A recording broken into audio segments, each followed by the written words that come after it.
What's up, everyone? Today is a day that a lot of the older subscribers are probably really excited about. That's right, the GS is back, and we're gonna make it the Hemi killer that it was originally supposed to be. When we picked this thing up over a year ago, before we worked with Tony and Nick with the Satellite and the 318, we started working on the car that took me 13 years to get, this very specific one. And it really stemmed from one of the very first times I saw it, the very first time I ever saw it. So a storm came through and blew the tarps that were on it off, and that just very aggressive grille and hood combination was just, I immediately fell in love.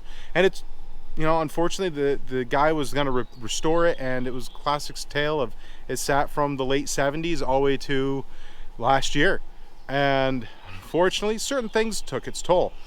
One, when it was sold to us, it was sold to us as a stage 1. The original engine was long gone. It definitely had an accident, and they kind of cobbled it back together and weren't able to get it going correctly.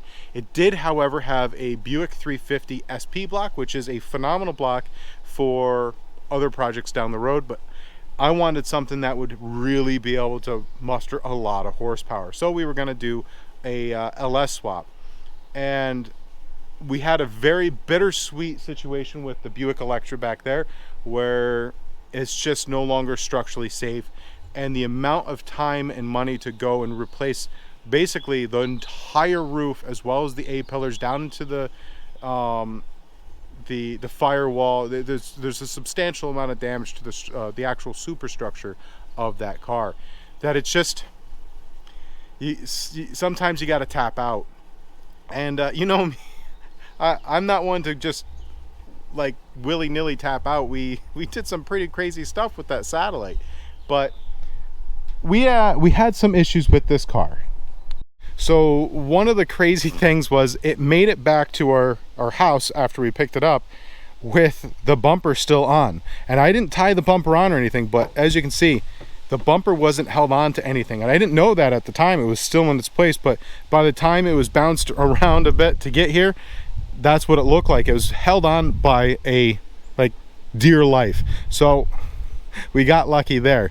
It needs a lot of little components, but the back sail panel is solid. There's no through rust on it. There's a little bit of surface rust here, all the way through. That's solid. The A pillars are very, very solid.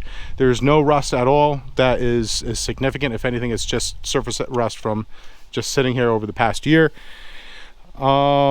We have some things I want to do to this area, because it was sold to me as a air conditioner car from the factory, and as you can see, that was not a truthful statement.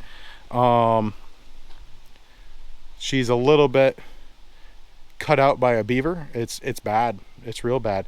But the issue was down here, the floor or the frame rails are just absolutely gone. Once I found this, it was like full on pump the brakes. Now, it did come with a beautiful set of mag wheels that just need to be refreshed. They are 15s. They have the perfect stance to them. I really like them. Inside here, you can see the doors are very solid. And I'll put a little video quickly in here. We did pick up a set of bucket seats for this not too long ago, actually. The interior, it's really not terrible. The dash isn't cracked or anything. It needs to be kind of, you know, it's got a little bit of whoop-de-doo going in there. So we have a little bit of TLC to be done to the dash. The floor pans, they need to be replaced. There's a little bit of fiberglass in there. You know, the old throw a piece of steel in there, but I think we just replaced the floor pan altogether. We're gonna be golden. Now, the cool thing is, we're gonna be able to get this thing completely put together. Then we'll be able to bring this down to a person's house. We're going to take the car off the frame as it sits right here with a lift. We're going to replace the actual floor pan as one piece. Then we're going to drop it back down on the assembled frame. That would include everything from the brakes, the fuel lines, everything. This will be 100% ready to rock and roll when this lands on it. If we can do all the repairs to the floor pan before then we'll have a lot less to deal with down the road. The interior, other than that, is it needs a new top. It's not that bad. The forward panel here is pretty solid. There's a little bit of surface rust, and the stuff you just see hanging down there is just what's left of the old vinyl top. Fortunately, the vinyl top replacement would be pretty straightforward. We don't have any issues with any of the glass in the car, and most of the stainless steel parts and pieces, they're pretty good. There's a few little dings and dents here and there, but we'll cover that another time. Right now, I'm just really excited to do minor repairs, possibly a firewall replacement, because I just want a nice surface. I kind of would like to do air conditioning under the dash instead of having that monstrosity sticking out. That will allow for a much cleaner engine bay. So that's where we stand with this thing. It's in pretty good shape. It's a great starting block for what we want. Yeah, I had someone offer to buy the old air cleaner off the GS, and yeah, I almost sold it, which this is one of the things. So if you guys remember, and most of you guys might not, when I was looking at the old GS, the hood was actually seized on it, and those hoods are very expensive, so I didn't want to damage it. And I was able to see inside here to verify if it was in fact what it was supposed to be. And you guys see what that air cleaner looks like. And this was the air cleaner. Now it still had the sticker on here that said it was a four barrel 455, but, or 455-4. But as you can see, this is what the GS is supposed to look like. And when I was able to verify that this was in here, I felt like I was pretty confident that this was what it was supposed to be, or the GS was what it was supposed to be. Unfortunately, as you guys know, we were kind of mistaken, told the wrong thing, I guess, but water under the bridge, right? We have the right thing now. So we are going to restore this, because the inside of this one is pretty good. The top of this one is almost perfect, so we'll probably use this one and just sandblast it, repaint it. The sticker doesn't go on here, it goes on here, and we'll make it as correct looking as possible, except for a little bit more oomph underneath the actual, I guess you say, valve covers. So yeah, I'm really excited about this, guys. Bittersweet, but I'm pretty excited about this. So let's go ahead and start getting down to work.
It's out, guys, and it was a beautiful day to be out here wrenching, which is great because the next few days it's going to be pretty miserable. So I got to make sure we get this thing inside pretty quickly and clean up because it's like 3 or 4 days of just rain. So in the little comment section down below, I have a question for you guys. Would you be interested in a apples to apples or apples to oranges, if you will, side-by-side comparison of the 440 teardown that I want to do for the one we got at the salvage yard and the Buick, because I'd like to refreshen this engine up. Anyways, we want to put the new TA Performance bearings in. That will help quite a bit with the lubrication. This is a later Buick big block, so the oil lubrication in it is a lot better. Not perfect by any means. It is still its weak point, but I'd also like to compare this Buick big block compared to the small block that was in the GS when I bought it. Is that something maybe if you guys are... Like when I bought the GS, I was not by any means, and I still am not an expert on Buick. I'm still learning every day as much as I can on all of these cars. And it was a tough lesson to learn that you can't just go by, like as I said, I couldn't open the hood, so I had to just kind of visually, you know, see what the air cleaner, and then I trusted his word and what the air cleaner said, and you know, it wasn't that. So let's go ahead and we'll compare this 455 to the 350 that's sitting in the basement, because I think that would be a really awesome comparison. I know most of you guys watching this maybe already be Buick people and screaming at your computer monitor what the differences are, but I think it would be great to actually visually put them next to each other. So yeah, I'm really excited about this. It's bittersweet, but it allows us to maybe definitely make a Hemi Killer clone. So a 1971 Buick GSX clone. As I think that would be really awesome. I really do. And we'll just fully embrace the time capsule that this car was. We'll try to keep everything pretty close to what you would have done at that time period. There are a few things I would like to do just to make it a little bit more drivable, a lot more streetable. You know, maybe someday we can, you know, I would like to put a Sniper EFI on it, but they're expensive, so you know, who knows what tomorrow brings. So it's just going to be great to be able to finally, you know, 13 years it took me to buy this car, and it's one of my absolute prized possessions, and I know it's rough, and I don't care. It's mine, and I'm just so excited about it. So yeah, let's go ahead, get to work, get this thing inside the garage. Remember, question down below, would you guys would like a video side-by-side 440 to the 455? We're definitely going to do a video the 455 compared to the 350, because that's a really tough lesson I learned right off the bat. So yeah, I know I got to strip a lot more out of here. I want to make sure we get the dash cluster out before it starts to rain, because someone could end up needing that. I know we'll pull the air conditioning unit out, not that we can use it, but again, someone could use it.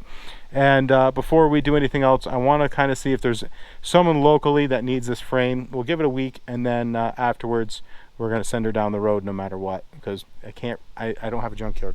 You know, every one of my cars I have in my property is registered and insured, so I can't insure it. So yeah, anyways, all right, I got to get this thing inside. So you guys have yourselves a wonderful night. Remember, keep her shiny side up. If you like the content, hit that thumbs up, hit that subscribe button. Helps the channel out a lot, and I appreciate all of you. So take care and keep her, well, I already said keep her shiny side up, so God bless.